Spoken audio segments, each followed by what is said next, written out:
మా బస్సు యోగా కేంద్రానికి వెళ్ళట్లేదు. అక్కడ ట్రాఫిక్ జామ్ అయిపోయిందనేసి వెనక్కి తిప్పాం. వాళ్ళందరూ బస్ దిగి వచ్చేస్తున్నారు. తిన్నగా చలో శ్రీహరిపురం యోగా ఇక్కడే చేసేస్తారంట ఆంధ్ర యూనివర్సిటీలో. యోగా చేయడానికి వెళ్తున్నారు దిగి కిందనే రోడ్డు మీద. ఏంటిది మాకు శుభ్రంగా ఇంట్లో ఉన్నా హ్యాపీగా ఎక్సర్సైజ్ చేసుకుందాం. మొత్తం మీద మాకు తెల్లవారు 2 గంటలకు స్టార్ట్ చేయించి 3 గంటలకి మధ్యలో ఆపేసి వెనక్కి వచ్చేసాం. ఇది మా యోగా ఈరోజు.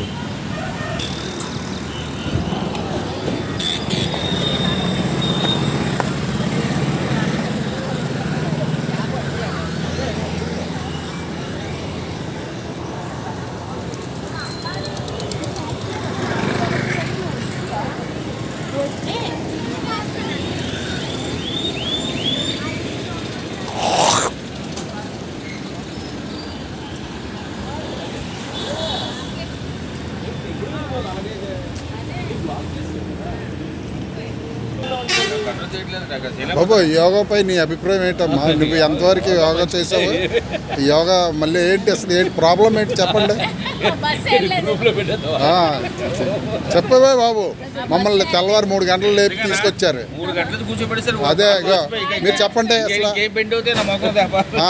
ఏంటి అసలు మీ టీం ఏంటి, మీరేంటి? యూట్యూబ్లో పెట్టేస్తాను నేను. చెప్పండి.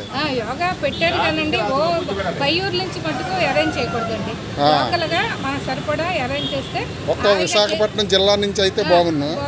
ఈ శ్రీకాకుళం విజయనగరం నుంచి వచ్చి విజయనగరం, విజయవాడ, ఏలూరు ఈ ప్రదేశాల నుంచి వచ్చేటప్పటికి మేము ఊళ్ళో ఉన్నవాళ్ళం వెళ్ళలేకపోయాము. మీరు ఇప్పుడు ఏమైనా ఇబ్బంది పడ్డారా? మీరు యోగా చేయనందుకు ఏదైనా బాధపడుతున్నారా? యోగా కేంద్రానికి వెళ్ళలేకపోవడం వల్ల వెళ్ళడానికి బయలుదేరామండి.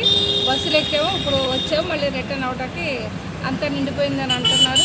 మధ్యలో నుంచి తిరిగి వెళ్ళిపోతున్నారా? మధ్యలో నుంచి తిరిగి వెళ్తున్నామండి. అది చాలా బాధాకరమైన విషయం. చూడలేకపోయాము, చేయలేకపోయాము. అది ఈయన బస్ డ్రైవర్ అండి. చెప్పండి అసలు మీరు ఎందుకు బస్సుని తీసుకెళ్ళలేకపోయారు? ఈ ప్రాబ్లం ఏంటి చెప్పండి. ఈయన మా ఇన్ఛార్జ్ జగదీష్ గారు. ఏంటి ఇది కారణం ఏంటండి అసలు చెప్పండి. సమస్య ఏంటి? సమస్య మీరు కూడా చూశారు కదండి. అదే మీ నోటితో మీరు చెప్పండి.